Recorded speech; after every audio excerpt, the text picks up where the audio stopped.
فضیلت الشیخ عبدالحسیم مدنی حفظہ اللہ۔ شیخ کا موضوع ہے خواتین کے لیے اسلام دین رحمت ہے۔ میں نہایت ادب و احترام کے ساتھ شیخ سے التماس کرتا ہوں کہ آپ آئیں اور اپنے موضوع پر روشنی ڈالیں۔ فضیلت الشیخ عبدالحسیم مدنی حفظہ اللہ۔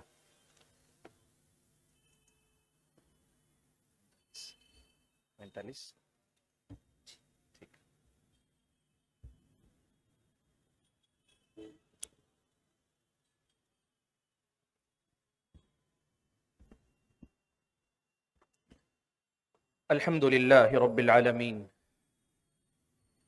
والصلاة والسلام على أشرف الأنبياء والمرسلين وعلى آله وأصحابه أجمعين ومن تبعهم بإحسان إلى يوم الدين. يا أيها الذين آمنوا اتقوا الله حق تقاته ولا تموتن إلا وأنتم مسلمون. يا أيها الناس اتقوا ربكم الذي خلقكم من نفس واحدة وخلق منها زوجها وبث منهما رجالا كثيرا ونساء واتقوا الله الذي تساءلون به والأرحام إن الله كان عليكم رقيبا.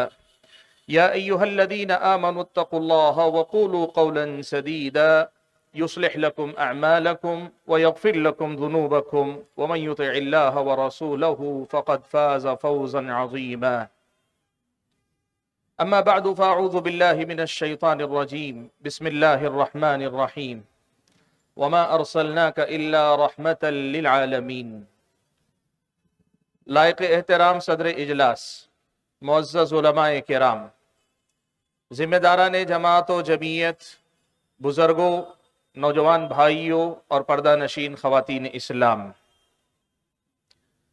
اسلام دین رحمت یا دین رحمت کانفرنس کے نام سے منعقد ہو رہی اس مجلس میں مجھے آج آپ حضرات و خواتین کے سامنے جس عنوان پر گفتگو کرنی ہے وہ عنوان آپ نے سنا کہ اسلام عورتوں کے لیے دین رحمت ہے۔ حاضرین گرامی، اللہ تبارک و تعالیٰ کا بھیجا ہوا یہ دین اسلام، یہ خود اپنے آپ میں اللہ تبارک و تعالیٰ کی رحمت کا مظہر ہے۔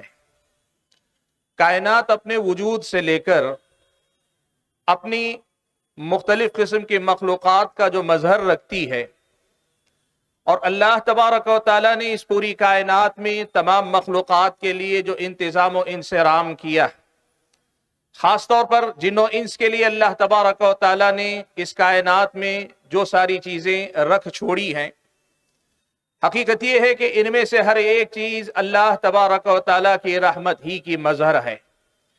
یہ اللہ تبارک و تعالیٰ کی رحمت ہی ہے کہ اللہ تبارک و تعالیٰ نے ہمیں وجود بخشا، اور یہ اللہ تبارک و تعالیٰ کی رحمت ہی ہے کہ اللہ تبارک و تعالیٰ نے ہماری اور آپ کی رہنمائی کے لیے یہ دین اسلام ہم اور آپ کو عطا فرمایا۔ اس کائنات کی کوئی بھی مخلوق کیوں نہ ہو، وہ اللہ رب ذوالجلال کی رحمت سے محروم نہیں۔ چرند و پرند کی بات ہو، شجر و حجر کی بات ہو، سورج اور چاند کی بات ہو، اس کائنات کی ہر چھوٹی بڑی مخلوق کی بات آپ کر لیں، اللہ تبارک و تعالیٰ کی رحمت سے کوئی محروم نہیں ہے۔ اللہ نے اپنی رحمت سے کسی کو دور نہیں رکھا۔ ظاہر بات ہے جب یہ مخلوقات جو مکلف نہیں ہیں یہ خود اللہ تعالیٰ کی رحمت کے سائے میں جی رہی ہیں، تو ایک عورت جو بنی نوع انسان کا دوسرا لازمی حصہ ہے، مرد کے برابر سماج کا ایک دوسرا اہم حصہ، اس عورت کو اللہ تبارک و تعالیٰ اپنی رحمت سے، اپنے رحم و کرم سے کیسے دور رکھ سکتا ہے؟ یہ اسلام دین ہے، دین رحمت ہے، یہ اسلام رب العالمین کا دین ہے، تو پھر اس میں اللہ تبارک و تعالیٰ کی رحمت ہی رحمت کا مظاہرہ اصل میں ہے۔ اور اگر آپ اس رحمت کو محسوس کر سکتے ہیں تو پھر آپ کو یہ بھی سمجھنا چاہیے کہ اللہ تعالیٰ کی یہ رحمت مردوں کے لیے صرف نہیں، عورتوں کے لیے بھی اللہ تعالیٰ نے رکھی۔ وقت اجازت نہیں دیتا کہ میں آپ کے سامنے تفصیلات میں جاؤں، لیکن اگر میں آج آپ کے سامنے اس مجلس میں صرف چند مثالیں پیش کرنا چاہوں کہ اللہ تبارک و تعالیٰ کے بھیجے ہوئے اس دین اسلام میں عورتوں کے ساتھ رحم و کرم کے یا رحمت کے کیا مظاہر پائے جاتے ہیں، یقین مانے صرف مثالیں دینے میں وقت نکل جا سکتا ہے۔ کوشش کروں گا میرا اپنا جتنا وقت ہے اس میں کچھ منتخب پہلو آپ کے سامنے رکھ سکوں۔ حاضرین گرامی، سب سے پہلی بات جو ہم اور آپ کو دیکھنی سمجھنی چاہیے وہ یہ ہے کہ یہ اسلام اللہ تبارک و تعالیٰ کا دین ہے، رب العالمین کا دین ہے۔ اور یہ رب العالمین کون ہے؟ جس کے بارے میں پیارے نبی صلی اللہ علیہ وسلم نے خود بیان فرمایا کہ اللہ تعالیٰ نے رحمت کے 100 حصے کیے، ایک حصہ اللہ تبارک و تعالیٰ نے ساری مخلوقات کے اندر بانٹ دیا، ساری مخلوقات میں اللہ تعالیٰ نے محض ایک حصہ تقسیم کیا، اور رحمت کے 99 حصے اللہ تعالیٰ نے اپنے پاس رکھے ہوئے ہیں۔ وہ جو تم دیکھتے ہو ساری مخلوقات میں رحم و کرم کا جذبہ، حتیٰ کہ ایک جانور اس ڈر سے کہ کہیں اس کا اپنا بچہ اس کے قدموں تلے نہ آ جائے وہ اپنا پیر رکھتے ہوئے جھجکتا ہے، یہ بھی اسی 1% رحمت کا کچھ حصہ ہے جو تم دیکھتے ہو، یہ اللہ کے نبی نے فرمایا۔ حاضرین گرامی، 99% رحمتوں کا حصہ اپنے پاس رکھنے والا رب ذوالجلال، اس نے یہ شریعت، یہ اسلام، یہ دین ہم اور آپ کو عطا کیا ہے، تو پھر ایسے کیسے نہیں ہوگا کہ اس کی تعلیم، ہر تعلیم چاہے وہ کسی کے بارے میں اتاری گئی ہو، وہ اللہ تعالیٰ کی رحمت سے کیسے خالی ہو سکتی ہے؟ اس دین کو لانے والے نبی پیارے نبی صلی اللہ علیہ وسلم کو اللہ نے فرمایا وَمَا أَرْسَلْنَاكَ إِلَّا رَحْمَةً لِلْعَالَمِينَ، ہم نے تو آپ کو تمام جہانوں کے لیے رحمت بنا کر بھیجا ہے۔ یہ عورت جب ہمارے اور آپ کے سماج کا حصہ، ہمارے اور آپ کے عالم کا حصہ، قرآن مجید کے ان الفاظ میں صاف طور پر یہ بات بتائی جا رہی ہے کہ نبی علیہ السلام اپنے وجود میں، اپنے اخلاق میں، اپنے کردار میں، اپنی تعلیم میں، اپنے پیغام میں، اور حتیٰ کہ وہ باتیں جو آپ نے اس سماج کے لیے رکھی، چاہے وہ عام تعلیمات مرد و عورت دونوں کے لیے ہو یا خاص تعلیمات عورتوں سے متعلق ہو، یہ اللہ کے نبی کے اسی مظہر رحمت ہونے کا منہ بولتا ثبوت ہے۔ حاضرین گرامی، یہ قرآن مجید جو اس دین کی بنیاد، اس دین کا نچوڑ ہے، پیارے نبی صلی اللہ علیہ وسلم کی احادیث مبارکہ کے ساتھ، اس قرآن کے بارے میں اللہ نے فرمایا وَنُنَزِّلُ مِنَ الْقُرْآنِ مَا هُوَ شِفَاءٌ وَرَحْمَةٌ لِلْمُؤْمِنِينَ، اللہ نے فرمایا یہ قرآن شفا بھی ہے، یہ قرآن رحمت بھی ہے۔ اس کا مطلب یہ ہوا کہ اس قرآن کی تعلیمات سماج کے ہر طرح کے امراض کا بھی خاتمہ کرتے ہیں، اور اس قرآن کی تعلیمات سماج کے ہر طبقے پر رحمتوں کی بارشیں برسانے والی تعلیمات ہیں۔ وَرَحْمَةٌ لِلْمُؤْمِنِينَ، اللہ تعالیٰ نے اسے ایمان والوں کے لیے باعث رحمت یا سراپا رحمت کتاب قرار دیا ہے۔ حاضرین گرامی، اگر ہم عملی مثالیں دیکھنا چاہیں، ہم اور آپ اگر مرد حضرات کے لیے رحمت کے جو مظاہر دیکھتے آئیں گے، یقین مانے اس میں عورتیں بھی برابر کی حصے دار بنتی چلی جائیں گی۔ اللہ کی رحمت کا جو مظاہرہ اس دین اسلام میں آپ کو ملے گا، خاتون اسلام بھی اس میں برابر کی حصے دار آپ کو نظر آئے گی۔ نبی علیہ الصلوۃ والسلام نے فرمایا انما النساء شقائق الرجال، عورتیں مردوں کا دوسرا حصہ ہیں۔ اللہ کے نبی صلی اللہ علیہ وسلم کی یہ تعلیم بتاتی ہے کہ رحمت کے جو مظاہر مردوں سے متعلق ہیں برابر اس میں عورتیں بھی حصے دار ہیں۔ لیکن ہم اس سے صرف نظر کرتے ہوئے اگر ہم چلیں ان تعلیمات کی طرف جو خاص عورتوں سے متعلق ہیں، قرآن و سنت میں جو باتیں خصوصی طور پر عورتوں سے متعلق ہم اور آپ کو بتائی گئیں، ان تعلیمات پہ اگر ہم نظر ڈالیں، پتہ یوں چلتا ہے نبی علیہ السلام نے سماج کے مختلف دبے کچلے طبقے، کمزور طبقے، مظلوم طبقات یا محروم طبقات، جو اللہ کے نبی صلی اللہ علیہ وسلم نے محروم سماج میں افراد دیکھے تھے، ان کو جس طرح آپ صلی اللہ علیہ وسلم نے اپنی تعلیمات کے ذریعے، اپنے پیغام کے ذریعے سماج میں عزت عطا کی، سماج میں مقام عطا کیا اور سماج میں حقدار بنایا اور حق سے حق دلایا، نبی علیہ السلام نے یہ جو عظیم کردار ادا کیا، اس کا ایک بڑا حصہ آپ کو لگے گا کہ اللہ کے نبی صلی اللہ علیہ وسلم نے عورتوں پر ہی خاص طور پر محنت کی۔ چلیے میں آپ کے سامنے کچھ 8-10 منتخب تعلیمات صرف بتاتا ہوں جو مجھ کو اور آپ کو بتائیں گی کہ نبی علیہ السلام نے جو دین ہم اور آپ تک پہنچایا، اس دین نے عورتوں کے ساتھ کیسے رحم و کرم کا مظاہرہ کیا، کیسے یہ تعلیمات عورتوں کے حق میں دین اسلام کو رحمت کا مظہر بناتی ہے، ہم دیکھتے چلیں۔ حاضرین گرامی، پیارے نبی صلی اللہ علیہ وسلم جس سماج میں بھیجے گئے، عرب کا سماج، جاہلیت کا وہ معاشرہ، عربوں کی بددعوں کی وہ زندگی، وہ عورتوں کے وجود کو اپنے لیے عار سمجھتے تھے، بیٹی کو اپنے لیے شرمندگی کا باعث سمجھتے تھے۔ وہ اگر گھر میں بیٹی پیدا ہونے کی خبر سنتے، یہ ان کے لیے نوید مسرت نہ ہو کر پیام مرگ بن جایا کرتا تھا۔ وہ جیسے دیکھتے جیسے سنتے اپنی بیٹیوں کو زندہ درگور کیا کرتے، زندہ دفن کر دیا کرتے تھے۔ ایک طرف یہ ان کی جاہلیت تھی، جہالت تھی، تو دوسری طرف عورتوں کے ساتھ امتیازی سلوک بھی تھا، عورتوں کی حق تلفی بھی تھی، عورتوں پہ ظلم بھی تھا، اور ظلم بھی ایسے کہ جینے کا حق تک چھین رہے تھے۔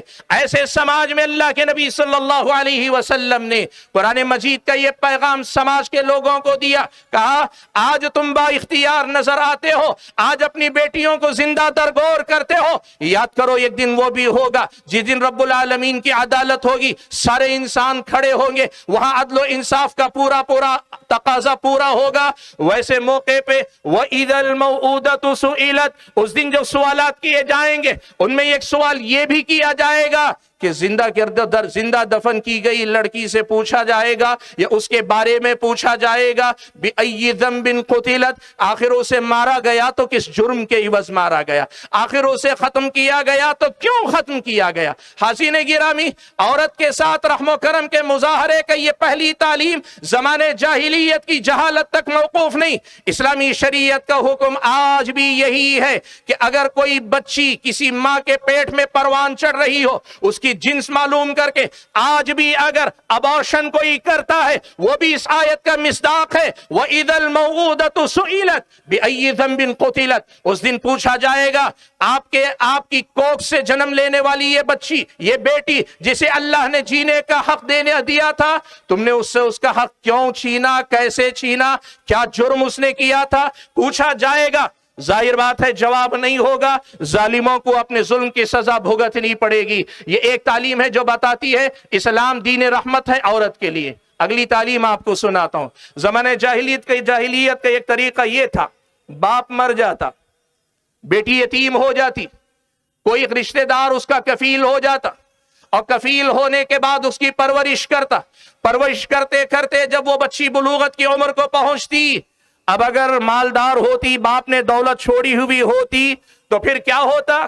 وہ یہ دیکھتا کہ اگر میں شادی بیاہ کروا دوں گا تو ہوگا یہ کہ یہ دولت میرے پاس سے نکل جائے گی، اس لیے لڑکی کی خوشی جانے بغیر، لڑکی کی مرضی جانے بغیر آدمی خود سے یا اپنے گھر ہی کے کسی فرد سے زبردستی شادی کروا دیتا۔ اس لڑکی کی یتیم بچی کی کوئی خواہش نہیں، کوئی مرضی نہیں، کوئی رضا نہیں، صرف مال کے لالچ میں اس کو مناسب رشتہ بھی نہیں ڈھونڈتا۔ قرآن مجید کی آیت نازل ہوئی، اللہ نے فرمایا وَإِنْ خِفْتُمْ أَلَّا تُقْسِطُوا فِي الْيَتَامَى وَإِنْ قِفْتُمْ أَلَّا تُقْسِطُوا فِي الْيَتَامَى فَانكِحُوا مَا طَابَ لَكُم مِّنَ النِّسَاءِ مَثْنَىٰ وَثُلَاثَ وَرُبَاعَ۔ اللہ کے نبی صلی اللہ علیہ وسلم پر یہ آیتیں نازل ہوئی، اور اس میں آگے جا کر اللہ تعالیٰ نے حکم دیا کہ یتیم عورت کا مال اسے دے دیا کرو اور اس پر ظلم نہ کیا کرو۔ پیارے نبی صلی اللہ علیہ وسلم کی اس آیت کی تفسیر بیان کرتے ہوئے حضرت عائشہ صدیقہ رضی اللہ تعالیٰ عنہ بیان فرماتی ہیں کہ عرب کے لوگوں کا طریقہ یہ تھا، کوئی یتیم لڑکی کسی کے زیر کفالت ہوتی، اگر خوبصورت ہوتی، مال و دولت والی ہوتی، اس کی اپنی خواہش کا خیال نہیں ہوتا، اس کے خواہش کے بغیر کسی کے بھی حوالے کرنے کے بجائے اس کی اپنی خواہش کا لحاظ کرے بغیر خود اپنے نکاح میں لے لیتا اور اس کے اپنے مال پہ قبضہ جما کے بیٹھ جاتا۔ اسلامی شریعت نے کہا کہ نہیں، وہ یتیم بھی ہے تو اس کی اپنی خواہش پوچھی جائے گی، اور یہ کرنا کہ اگر یتیم ہے تو صرف مال دبانے کے لیے اس سے زبردستی کا نکاح کرنا، اسلامی شریعت نے اسے ناجائز اور حرام قرار دیا۔ حاضرین گرامی، زمانے جاہلیت میں عورت پر ایک ظلم یہ بھی لوگ کیا کرتے، باپ مر جاتا، باپ کی وہ بیویاں جو لڑکے کی سگی ماں نہیں ہوتی، باپ کی آدمی کی سوتیلی ماں جو ہوتی، باپ کے مرنے کے ساتھ لڑکا جاتا، اس خاتون پر اپنا کوئی کپڑا یا کوئی چیز ڈال دیتا، اور اس ڈال دینے کا مطلب یہ ہوتا یہ کل تک میرے باپ کی منکوحہ تھی، میرے باپ کی بیوی تھی، آج میری اپنی ملکیت ہے، میری لونڈی کے درجے میں ہے یا میری اپنی ملکیت ہے۔ جو کل تک سوتیلی ماں بنی ہوئی تھی، آج سے وہ ایک لونڈی کی طرح یا پھر یہ کہ اس کی اپنی ملکیت کی طرح بالکل اس کے ساتھ تعلق خاص قائم کرنے والا ظلم اس عورت پہ کیا جاتا تھا۔ عورت کے لیے کتنی نفسیاتی تکلیف کی بات ہوگی، کل تک وہ جسے بیٹے کی نظر سے دیکھتی تھی، بیٹا مانتی تھی، یا پھر اپنے شوہر کا بیٹا تھا ہی، آج وہ کل کا آج وہی لڑکا اس کے سامنے ہی نہیں، اس کے بستر پر اس حیثیت سے آتا ہے کہ عورت کٹ جائے، عورت مارے شرم کے ڈوب جائے۔ حاضرین گرامی، یہ ظلم عورت کے ساتھ ہو رہا تھا۔ قرآن مجید کی آیتیں نازل ہوئی، وَلَا تَنْكِحُوا مَا نَكَحَ آبَاؤُكُم مِّنَ النِّسَاءِ، تمہارے باپ نے جس سے نکاح کر لیا، تمہارے باپ نے جس کے ساتھ خلوت کر لی، ایسی عورت کے ساتھ تمہارے لیے نکاح حرام ہے۔ عورت کو اس کا مقام دیا گیا کہ باپ کے مر جانے کے بعد بھی جو تمہارے باپ کی بیوی بن گئی وہ تمہارے حق میں حرام رہے گی، ماں کے درجے میں رہے گی۔ اسلامی شریعت نے عورت پر یہ رحم و کرم کا مظاہرہ کیا۔ حاضرین گرامی، عربوں کا ایک طریقہ تھا، شادی کر لیتے، ناراض ہوتے، بیوی کو طلاق دے دیتے، اور طلاق دینے کے بعد نہ رجوع کرتے، نہ اسے اس کا حق زوجیت عطا کرتے۔ دونوں طرح کا ظلم، نہ وہ بیوی ہے کہ اسے بیوی کا حق مل رہا ہے، نہ ہی وہ آزاد ہو رہی ہے کہ وہ اپنی خوشی سے کسی اور سے شادی کر لے۔ یہ ظلم عرب سماج میں عام تھا۔ طلاق کے نام پر یہ مسئلہ تھا، معلق رکھا جاتا تھا عورت کو۔ پیارے نبی صلی اللہ علیہ وسلم کے ذریعے اللہ تعالیٰ نے یہ پیغام بھیجا، الطلاق مرتان فامساک بمعروف او تسریح بإحسان۔ طلاق یہ تکریم ہے، اسے توہین کا ذریعہ نہ بناؤ۔ طلاق یہ خوش اسلوبی سے رشتہ ختم کرنے کا نام ہے، اسے ظلم و ستم کا عنوان نہ بناؤ۔ طلاق کے دینے کا ایک ضابطہ دیا، کہا کہ عورت کو زیادہ سے زیادہ 2 مرتبہ طلاق دے کر واپس دوبارہ نکاح میں لے سکتے ہو، اور اگر تیسری مرتبہ طلاق دے دیا تو پھر وہ تمہارے نکاح سے نکل جائے گی۔ آگے فرمایا وَلَا تُمْسِكُوهُنَّ ضِرَارًا لِتَعْتَدُوا، ایسا نہیں ہونا چاہیے کہ عورت کو نقصان پہنچانے کی نیت اور مقصد سے تم عورت کو اپنے پاس روک کے رکھو۔ حاضرین گرامی، آج بھی ہمارے اور آپ کے سماج میں یہ ظلم عورتوں پہ ہوتا ہے۔ اسلام دین رحمت ہے، اور اسلام کا حکم آپ کو یہ، آپ کی بیوی نافرمان ہے، آپ کی بیوی سرکش ہے، آپ کی بیوی آپ کے معیار کے مطابق کھری نہیں اتر رہی ہے، آپ جائز طریقے سے اسلامی شریعت نے معاملے کے جو طریقے بتائے ہیں نصیحت کرو۔ فعدوہن واہجروہن فی المضاجع، ان کی نصیحت کے لیے بستر میں ذرا دوری اختیار کرو۔ واضربوہن، وہ مار جو ان کے بدن سے زیادہ ان کے نفس پہ لگے، تربیت والی مار ان کو مارو۔ لیکن اگر معاملہ اس سے آگے بڑھ جائے تو یہ جو طریقہ ہے، ماں کے گھر بھیج دیا یا اسے اپنے گھر میں چھوڑ دیا، نہ طلاق دیتا ہے نہ ہی اسے قبول کر کے بیوی کی طرح اپنے ساتھ رکھتا ہے۔ اسلامی شریعت نے کہا یہ ظلم ہے آدمی کا، یہ ظلم ہے مرد کا کہ عورت کو ایسی معلق بنا کے رکھے۔ اگر وَلَا تُمْسِكُوهُنَّ ضِرَارًا لِتَعْتَدُوا، عورت کو نقصان پہنچانے کے مقصد سے نہ خلا دو نہ طلاق دو، اپنے پاس روک کے رکھو۔ اسلامی شریعت تمہیں اس کی اجازت نہیں دیتی۔ حاضرین گرامی، عربوں میں ایک ظلم یہ بھی تھا کہ عرب کے لوگ ایک سے زائد شادیاں کرتے تو شادی کرنے کے بعد کئی عورتوں کو نکاح میں تو رکھتے لیکن ان کو ان کا حق نہیں دیا کرتے۔ اسلامی شریعت نے سب سے پہلے تو ایک عدد متعین کیا کہ زیادہ سے زیادہ 4 ہو سکتے ہیں، لیکن 4 کے بارے میں شرط پہلی یہ رکھی، شرط کے ساتھ اجازت دی، کہا کہ اگر تم انصاف کر سکتے ہو تو فَانْكِحُوا مَا طَابَ لَكُم مِّنَ النِّسَاءِ مَثْنَىٰ وَثُلَاثَ وَرُبَاعَ، اور آگے کہا دوسری آیت میں فَلَا تَمِيلُوا كُلَّ الْمَيْلِ فَتَذَرُوهَا كَالْمُعَلَّقَةِ، ایک بیوی کی محبت میں گرفتار ہو کر دوسری بیوی کو نظر انداز کرنے والا ظلم نہ کرو۔ یہ اسلام کی تعلیمات ہیں جو اسلامی تعلیمات کی رحمت کا مظہر ہیں۔ آج بھی اسلام اور مسلمان بدنام ہو رہے ہیں، اسلام کی وجہ سے نہیں، بعض نادان اور جاہل مسلمانوں کے طرز عمل سے۔ ان کو بتاؤ اسلامی شریعت نے عورتوں کے ساتھ کس قسم کا رویہ اختیار کرنے کا حکم دیا۔ اسلامی شریعت نے کہا بیوی رکھنے سے پہلے بیوی رکھنے کا سلیقہ سیکھو، بیوی رکھنے سے پہلے حقوق کی ادائیگی کے سلسلے میں اپنی طاقت کے سلسلے میں یقین کر لو کہ تمہارے اندر استطاعت ہے کہ نہیں، یہ دیکھ لو۔ اسلامی شریعت نے یہ بات سکھائی، اسی لیے کہا فَإِنْ خِفْتُمْ أَلَّا تَعْدِلُوا فَوَاحِدَةً أَوْ مَا مَلَكَتْ أَيْمَانُكُمْ، اگر تمہیں یہ ڈر ہے انصاف نہیں کر پاؤ گے تو پھر یہ ایک بیوی پہ بس کرو، یا اگر بیوی ایک بھی نہیں نبھا سکتے تو پھر لونڈی اگر میسر ہے زمانے میں کسی بھی زمانے میں تو پھر اس پہ بس کرو۔ اسلامی شریعت نے یہ آپ کو تعلیم دی، یہ اسلامی تعلیمات ہیں جو عورت کے ساتھ رحم و کرم کے تعلیم کا مظہر ہیں۔ حاضرین گرامی، اس سے آگے بڑھ کر اگر ہم اور آپ قرآن و سنت میں جو تعلیمات دی گئی ان کو دیکھنا چاہیں، سماج کے اندر ایسا ہوتا ہے جنگ کے میدان میں یا جب جنگ ہوتی ہے دو قبیلوں کے درمیان، دو قوموں کے درمیان، تو مردوں کے زیادہ عورتوں اور بچوں کو نشانہ بنا جاتا ہے۔ ہائے دنیا دیکھو، انصاف کی دہائی دینے والی دنیا، ایسی ظالم دنیا ظالموں کے ساتھ کھڑی ہے، بچے اور عورتیں مارے جا رہے ہیں۔ پیارے نبی صلی اللہ علیہ وسلم نے اس دین رحمت کا پیغام پہنچایا تو یوں پہنچایا۔ فتح مکہ کا موقع، ایک عورت کو نبی علیہ السلام نے مقتول پایا، ایک ایسی عورت جو میدان جنگ میں نہیں نکلی تھی، اس کا جنگ سے کوئی لینا دینا نہیں تھا، ایک عورت کو مرا ہوا شہید مارا قتل شدہ پایا۔ اللہ کے نبی صلی اللہ علیہ وسلم نے فرمایا ما كانت هذه لتقاتل، یہ عورت تو لڑنے والی نہیں تھی۔ بعض روایتوں میں ما كانت هذه لتقتل، اس عورت کو تو مارا جانا نہیں چاہیے تھا نا، یہ عورت ماری جانی نہیں چاہیے تھی۔ اسلامی شریعت کی یہ تعلیم ہے، جنگیں سماج میں کبھی ناگزیر ہو جائیں، تم جنگیں لڑو، لیکن خیال رکھو کہ کبھی کسی عورت پہ ناحق ظلم نہیں ہونا چاہیے، ناحق کسی عورت کی جان نہیں جانی چاہیے۔ یہ اسلام دین رحمت ہے۔ اس کا ایک عورت کے سلسلے میں مظاہرہ یہ ہے کہ جو عورت میدان جنگ میں نکل کر نہ آئے اسے مارنا اسلامی شریعت کی نظر میں حرام اور ناجائز ہے۔ حاضرین گرامی، اسلامی شریعت کی جو تعلیمات خواتین سے متعلق الگ الگ ملتی، آپ دیکھو اسلامی شریعت نے بحیثیت ماں عورت کے سلسلے میں کیا کیا تعلیمات دی۔ سبحان اللہ، آدمی کا نام باپ سے چلتا ہے، آدمی کا نسب باپ سے چلتا ہے، آدمی کا خاندان باپ سے چلتا ہے، آدمی کی جو پہچان ہے باپ سے جڑی ہوئی ہے۔ لیکن وہی باپ جب ماں کے مقابلے میں پوچھا گیا اے اللہ کے نبی ای الناس احق بصحبتی، اے اللہ کے نبی میرے حسن سلوک کا سب سے زیادہ مستحق کون ہے؟ اللہ کے نبی نے فرمایا امک، تم اپنی ماں کے ساتھ حسن سلوک کرو۔ صحابی نے پوچھا اللہ کے نبی دوسرے نمبر پہ کون؟ کہا تمہاری اپنی ماں ہے۔ تیسرے نمبر پہ پوچھا، کہا تمہاری ماں ہے۔ چوتھے نمبر پہ پوچھا تمہارا اپنا باپ ہے۔ یہ سچ ہے، مفادات تمہارے باپ سے زیادہ جڑے ہوئے، لیکن یہ حقیقت یاد رکھنا کہ اللہ تبارک و تعالیٰ نے حسن سلوک